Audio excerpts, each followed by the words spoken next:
This channel does not promote any violent, harmful or illegal activities. All content provided by this channel is meant for an education purpose only. নমস্কার, TV 9 বাংলায় আপনাদের প্রত্যেককে স্বাগত। অলিমা রয়েছে আপনাদের সঙ্গে। ঘড়িতে ঠিক দুপুর 2টো বাজে। এই সময় দাঁড়িয়ে আলোচনা কোন কোন বিষয়কে কেন্দ্র করে আজকে নিউজ রুম থেকে সেই সমস্ত খবর তুলে ধরবো আপনাদের সামনে, একেবারে লাইভ আপডেট দেব। প্রধানমন্ত্রী নরেন্দ্র মোদী এই নিয়ে 4বার রাজ্যে, আজকে শিলিগুড়িতে সভা রয়েছে। এই উত্তরবঙ্গই যেটা বলা হয় বিজেপি স্ট্রং হোল্ড, শক্ত ঘাঁটি বিজেপি, সেখানে দাঁড়িয়ে প্রধানমন্ত্রী নরেন্দ্র মোদী কি বার্তা দিতে পারেন, এই মঞ্চে কারা কারা থাকবেন, আজকে সকাল থেকে আমরা সেই বিষয়গুলো নিয়ে আলোচনা করছি। আর রাজনৈতিক মহলে অবশ্যই আলোচনা তো শুরুই হবে, কারণ বারংবার 10 দিনে, ভাবুন একবার, 10 দিনে 4বার প্রধানমন্ত্রী রাজ্যে আসছেন এবং এসে তিনি বার্তা দিচ্ছেন এবং তিনি বলছেন যে আবকি বার এনডিএ সরকারের কথা তিনি বারংবার তুলে ধরছেন। আচ্ছা, আজকে কি বলতে পারে রাজনৈতিক মহলে, কে কি ভাবছেন, আসুন এই বিষয়ে একটু চর্চা করা যাক। আর আমাদের রিপোর্টার তো রয়েছে শিলিগুড়ি থেকে, কারণ সেখানকার যে ভাইবটা, সেখানে মানুষজন কি মনে করছেন, প্রধানমন্ত্রীর কাছ থেকে তারা কি শুনতে চান, সেটা জানাও খুব ইম্পর্টেন্ট। সে কারণে প্রসেনজিৎ চৌধুরী আমাদের রিপোর্টার শিলিগুড়ি থেকে এই মুহূর্তে সরাসরি রয়েছে। সেখানকার আবহাওয়াটা একটু বুঝে নিতে চাইবো প্রসেনজিৎ তোমার কাছ থেকে। মহিলা মোর্চা জিন্দাবাদ, যুব মোর্চা জিন্দাবাদ। একদম দেখো, প্রথমে আমি কাওয়াখালীর মাঠের ছবিটা দেখাবো। কার্যত প্রচুর মানুষের ভিড় এবং বেলা যত বাড়ছে এই ভিড় তত বাড়ছে। গোটা মাঠ কিন্তু ধীরে ধীরে ভরছে, বিভিন্ন প্রান্ত থেকে মিছিল এসে পৌঁছচ্ছে। এই মুহূর্তে স্লোগান চলছে। ঠিক বিকেল 3:30 নাগাদ নরেন্দ্র মোদীজি চলে আসবেন এই মঞ্চের কাছাকাছি। পাশেই আরো একটি মঞ্চ আছে, সেই মঞ্চে কিন্তু সরকারি শিলান্যাস সূচনার বেশ কিছু পর্ব রয়েছে। তারপর এই মঞ্চ, এই সেই স্টেজ যেখানে প্রধানমন্ত্রী ভাষণ দেবেন এবং উত্তরবঙ্গের যে বিজেপির কর্মী সমর্থকরা তারা ইতিমধ্যে এসে পৌঁছেছেন, নেতৃত্বরা এসেছেন। সুকান্ত মজুমদার আসছেন। ইতিমধ্যেই উত্তরবঙ্গের বিভিন্ন যারা সাংসদ রয়েছেন, যারা বিধায়ক রয়েছেন, তারাও কিন্তু আসছেন। ফলে সব মিলে সাধু সাধু রব এবং এই মঞ্চ থেকে নরেন্দ্র মোদী কি বার্তা দেন তার জন্যই অপেক্ষা করে আছেন উত্তরবঙ্গের বিজেপি কর্মী সমর্থকেরা। প্রধানমন্ত্রী আর কিছুক্ষণের অপেক্ষা, আর কিছু ঘন্টার অপেক্ষা, তারপরে তিনি এই বক্তব্য রাখবেন। কিন্তু কি বার্তা দিতে পারেন, খুব সিগনিফিকেন্ট, খুব ইম্পর্টেন্ট। উত্তরবঙ্গে নরেন্দ্র মোদী বক্তব্য রাখবেন, যে উত্তরবঙ্গ বিজেপির অন্যতম শক্ত ঘাঁটি, সেখানে দাঁড়িয়ে নিজেদের জমি ধরে রাখতে কি বার্তা দেন, কি বলেন নরেন্দ্র মোদী, সেটা খুব ইম্পর্টেন্ট। আসুন একটু শুনি রাজনৈতিক দলের বাকিরা কে কি বলছেন। মাননীয় প্রধানমন্ত্রী অবশ্যই আরও বেশি সময় দেবেন।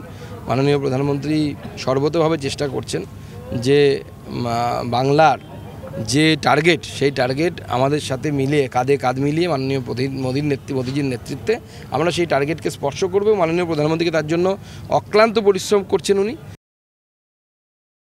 বাংলার মানুষ যেভাবে পীড়িত হয়েছেন, বাংলাতে উন্নয়নের জন্য যেভাবে অর্থ দিয়েছেন ভারত সরকার, আগের 10 বছরের তুলনায় এই 10 বছরে 3.5 গুণ অর্থ দেওয়া হয়েছে। কাজে বাংলার মানুষ যখন পীড়িত, তখন তো বাংলাতে আসবেনই উনি। তিনি যেভাবে পশ্চিমবাংলার মানুষের 100 দিনের কাজ বন্ধ করে দিয়েছেন, যেভাবে দ্রব্যমূল্য বৃদ্ধি করেছেন, হাতির বোঝা তিনি বাংলার মানুষের উপর চাপিয়ে দিচ্ছেন। এই যে সামন্ততান্ত্রিক মনোভাব, এই যে জমিদারি মানসিকতা, এর বিরুদ্ধে আমাদের রুখে দাঁড়াতে হবে এবং আমি বিশ্বাস করি আগামী নির্বাচনে মুখের মতো জবাব দেবেন উত্তরবঙ্গবাসী আমাদের দেশের প্রধানমন্ত্রী জমিদার নরেন্দ্র মোদীকে। মাননীয় প্রধানমন্ত্রী সমস্ত জায়গাতেই প্রাইভেট ফ্লাইট নিয়ে তিনি বিভিন্ন জনসভায় সম্বোধিত করছেন, কিন্তু বাংলার মানুষ অত্যন্ত দুঃখিত এবং বাংলার মানুষ খুব ব্যথিত যে বাংলার যে ন্যায্য দাবি, বাংলার মানুষের যে ন্যায্য হক, 100 দিনের কাজ, আবাস যোজনা এবং অন্যান্য বাংলার যে ন্যায্য পাওনা, সেই ন্যায্য পাওনা বাংলা পাচ্ছে না। বাংলা আজকে বঞ্চিত। বাংলার মানুষের স্বার্থে তিনি কি কর্মসূচি গ্রহণ করছেন? বাংলার বরাদ্দ 100 দিনের কাজের টাকা আটকে রেখেছেন, আবাস যোজনার টাকা আটকে রেখেছেন। নরেন্দ্র মোদী প্রধানমন্ত্রী, আপনি হাতির পিঠে ভ্রমণ করছেন, বাংলার মানুষ আপনাকে ক্ষমা করবে না, বাংলার মানুষ এর সমুচিত জবাব দেবে। আমরা শুনলাম রাজনৈতিক মহলে কে কি মনে করছেন। ভাস্করদার সঙ্গে আমরা যোগাযোগ করার চেষ্টা করছি, কিন্তু তার আগেও একটা অত্যন্ত গুরুত্বপূর্ণ বক্তব্য যা শোনারও আপনাদেরকে ভীষণ ভীষণ প্রয়োজন। কার জানেন? অভিজিৎ গঙ্গোপাধ্যায়। তিনি বলছেন এবার রাষ্ট্রপতি শাসনের কথা। হ্যাঁ, অভিজিৎ গাঙ্গুলির মুখে এবার রাষ্ট্রপতি শাসনের কথা উঠে এলো। তিনি বলছেন যদি অবাধ ভোট হয়, যদি ভোট ঠিকঠাক মতো হয়, তাহলে তৃণমূল মুছে যাবে। শুনুন কি বলেছেন। সাংঘাতিক খারাপ অবস্থা, এই রাজ্যে কোনো আইন শৃঙ্খলা নেই। পুলিশ দেখছেন সাধারণ মানুষকে কীভাবে হ্যারাস করছে এবং সেটা উপমহলের নির্দেশে করছে। এটা কি আইন শৃঙ্খলা বলে? তারা মানুষের রোষ, সাধারণ মানুষের যে ক্ষোভ, সেটাকে সামলাতে পারছে না। চূড়ান্ত অগণতান্ত্রিক অবস্থা, এটা যারা বেশি দিন চলতে পারে। তার রাষ্ট্রপতি শাসনের 356-এর মতো পরিস্থিতি আছে কিনা আমি ক্লিয়ারলি বলছি, হ্যাঁ আছে।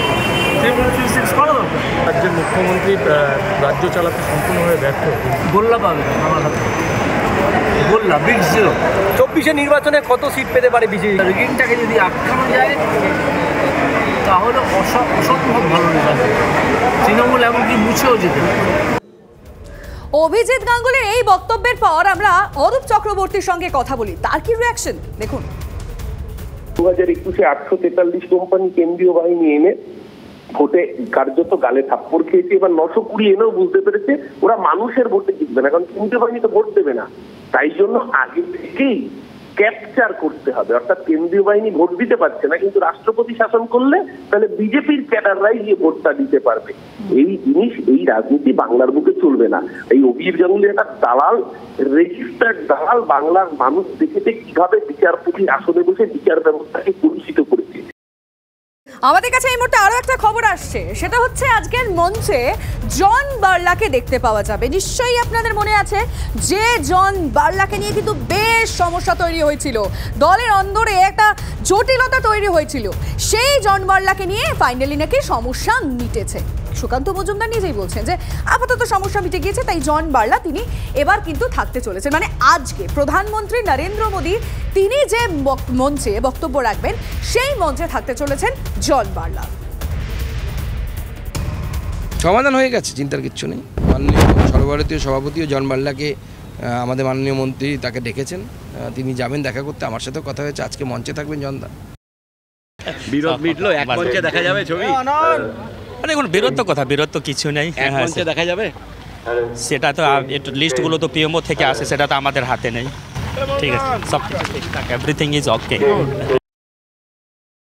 প্রধানমন্ত্রীর সভায় যাচ্ছি এখন। কোথায়? শিলিগুড়ি। প্রধানমন্ত্রীকে কি ওয়েলকাম করবেন আপনি?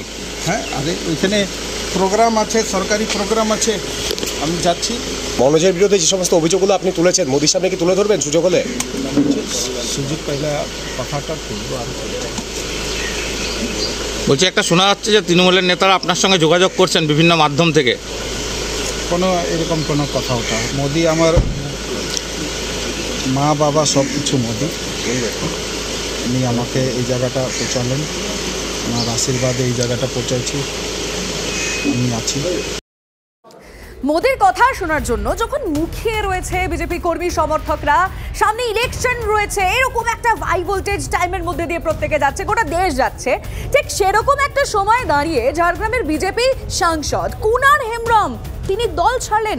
গতকাল রাতে তিনি চিঠিও দিয়েছেন এবং এই যে দল ছাড়ার কারণ জানিয়ে আলোচনা হচ্ছে যে কেন দল ছাড়লেন, তিনি কারণও জানিয়েছেন। তিনি পরিষ্কার করে বলছেন ব্যক্তিগত কারণ। এবং অন্য দলে কি যেতে পারে এই প্রশ্ন করা হয়েছিল তাকে, না, তিনি বলেছেন আপাতত তিনি কোনো রাজনৈতিক দলে যোগদান করছেন না। সেরকম বলার সেরকম কিছু নেই, তবে এই ব্যক্তিগত কারণেই আমি দলের কাছ থেকে সরে যেতে চাইছি, বাকি চাইছি। কে কি ভাবছে সেটা আমি বলতে পারবো না, যে যার মতো করে এক্সপ্লেনেশন দিচ্ছে বা বলছে, সেটা নিয়ে আমার বলার কিছু নেই। রাজনীতি আমি করতে চাইছি না, আমার অনেক সামাজিক কাজও আছে, অন্যান্য কাজ পড়ে আছে, আমি সেইগুলো আমি করতে চাইছি আর কি। সুভাষ সরকার তিনি কি বলছেন এই বিষয়ে শুনবো। দেখুন, বিষয়টি আমার জানা নেই, খোঁজ নিতে হবে। তবে বিভিন্ন সময়ে মানুষ তো রাজনীতি থেকে সরে যেতে পারে, এটা হতেও পারে। যেমন 1977 সালে নানাজি দেশমুখ মন্ত্রিত্বের দায়িত্ব পাওয়ার পরেও কিন্তু তিনি রাজনীতি ত্যাগ করেন। আমি জানি না কুনারদা কীরকমভাবে চিঠি লিখেছেন, সেটা আমাকে খোঁজ নিতে হবে। দেখুন, বিজেপির কেউ দল ছাড়ছে আর শাসক দল চুপ করে বসে থাকবে, এটা কি করে সম্ভব হয় বলুন? শান্তনু সেন তিনি এই নিয়ে কি প্রতিক্রিয়া দিয়েছেন শোনাবো আপনাদের। যে সমস্ত বিজেপির বিধায়ক বা সাংসদ বা জনপ্রতিনিধি যাদের মধ্যে ন্যূনতম মূল্যবোধ আছে, যারা উপলব্ধি করছে যে বাংলার মানুষের রায় নির্বাচিত হয়ে জনপ্রতিনিধি হয়েছি, অথচ বিজেপির নীতি অনুযায়ী সেই বাংলার বিরোধিতা করার জন্য দিল্লিতে গিয়ে বাংলার টাকা আটকে দেওয়ার জন্য তদবির করতে হচ্ছে, এটা তারা মেনে নিতে পারছে না। নারী বিদ্বেষী, দুর্নীতিবাজ, বাংলা বিদ্বেষী ভারতীয় জনতা পার্টির কাছ থেকে তারা ক্রমশ সরে আসছে।